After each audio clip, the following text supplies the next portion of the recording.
ఒకటి ప్రజల సంక్షేమము, పాలిస్తున్న రాష్ట్రం తాలూకు అభివృద్ధి, అలాగే రాజకీయం చేయక తప్పదు. ఎన్నికల నాటికైనా మధ్యలో అయినా ఎప్పటికైనా మిగతా పార్టీలతో రాజకీయం చేయాలి. అండ్ మోస్ట్ ఇంపార్టెంట్ ఉద్యోగుల వెల్ఫేర్ కూడా.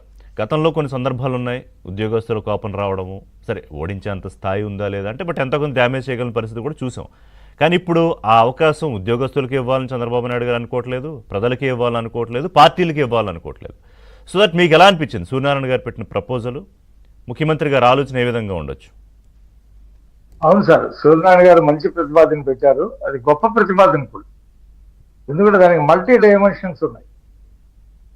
ఇప్పుడు ప్రభుత్వం ఒకేసారి ఓ 30,000 కోట్లు 27,000 కోట్లు వాళ్ళకి చెల్లించే పరిస్థితి లేదు వాస్తవానికి. రెండో సూర్యనారాయణ గారు చెప్పింది ఏంటంటే మనకి ఆదాయం సంపద కూడా ఒక 2-3 సంవత్సరాల్లోనే వచ్చే పరిస్థితి లేదు.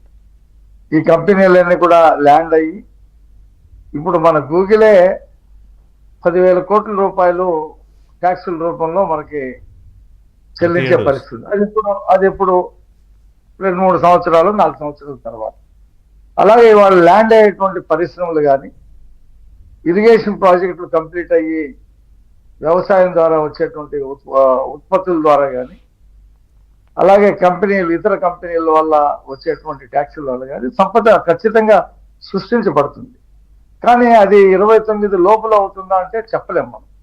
కొంతవరకు అవ్వచ్చు, 30%, 40% అవ్వచ్చు. ఓ 10 సంవత్సరాలు అది సంపూర్తిగా అవుతుంది. అయితే సూర్యనారాయణ గారు చెప్పిన విషయంలో 2 అంశాలు ఉన్నాయి. ఒకటి, ప్రతి వ్యక్తి కళ, ప్రతి కుటుంబం కళ ఒక సొంత ఇల్లు ఉంటాం. ఎంప్లాయీస్ కూడా అదే కోరుకుంటుంది. అయితే ప్రభుత్వం దగ్గర ఉన్నటువంటి భూమి ఒక పెట్టుబడిగా, భూమి విలువే ఎక్కువ ఉంది. వాళ్ళ కన్స్ట్రక్షన్ కంటే కూడా భూమి విలువ ఎక్కువ ఉంది. ఆ భూమిని గుర్తించి ఆ కాలనీస్ ఏర్పాటు చేయడానికి ప్రభుత్వం ముందుకొచ్చి ప్రయారిటీ ప్రకారంగా వాళ్ళకి, అంటే ఇప్పటికే కేంద్ర రాష్ట్ర ప్రభుత్వాలు ఈ పథకంలో ఉన్నాయి. అది పూర్తిగా ముందుకు వెళ్ళి అరకొర ఉన్నాయి. కేంద్ర ప్రభుత్వం కూడా ఈ రకమైన హౌసింగ్ సహకారం ఇస్తా ఉంది. ముందు కానీ అది దానికి చాలా గైడ్ లైన్స్, దాని క్రైటీరియా అంతా వేరే ఉంది మీరన్న పాలసీలో.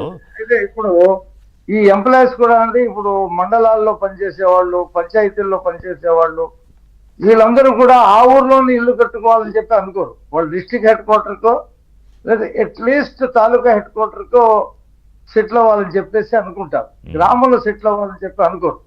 కాబట్టి ఈ తాలూకాలని, జిల్లాలని, ఆ జిల్లాలకి చుట్టుపక్కల ఉన్నటువంటి ఖాళీ భూముల్ని ఎక్వైర్ చేసి ఫేజ్ వైజ్గా ఈ ఎంప్లాయీస్ కనుక ఇస్తే ప్రభుత్వం మీద భారం తగ్గిపోద్ది. ముందు ఈ 1,000 కోట్ల రూపాయలు ఏదైతే జగన్మోహన్ రెడ్డి వాటిని డైవర్ట్ చేసి, వాళ్ళ పర్మిషన్ లేకుండా డైవర్ట్ చేసి వాడేసినటువంటి డబ్బుని రీపేమెంట్ చేసేది. అంటే ఆయన ఎప్పుడు కాదు రఫీ గారు, ఆయన ఎప్పుడు లెక్క చేయలేదు. ప్రజలైనా లెక్కలేదు, వ్యవస్థలైనా లెక్కలేదు, ప్రభుత్వ ఉద్యోగులంటే అసలు లెక్కలేదు. ఆయన ఉద్దేశం ఏంటంటే 30 సంవత్సరాలు నేనే ఉంటాను, ఎవరు మాట్లాడరు, మాట్లాడితే కేసులు పెడతాను, జైళ్లలో వేసేస్తాను. సూర్యనారాయణ గారు ఏంటి, ఒక నిమిషం, సూర్యనారాయణ గారు ఏంటి పాయింట్?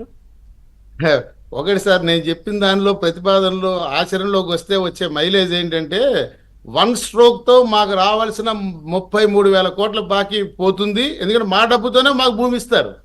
ఒకటి అంతే. సో 2, చంద్రబాబు నాయుడు గారి హయాంలో మాకు వారసత్వంగా ఇచ్చుకోవడానికి ప్రతి ఉద్యోగికి ఒక ఆస్తి ఏర్పడింది అనేటువంటిది ఒక జీవితకాలం గుర్తుండిపోతుంది. ఆ ఇంట్లో ఉన్నంతకాలం ఇది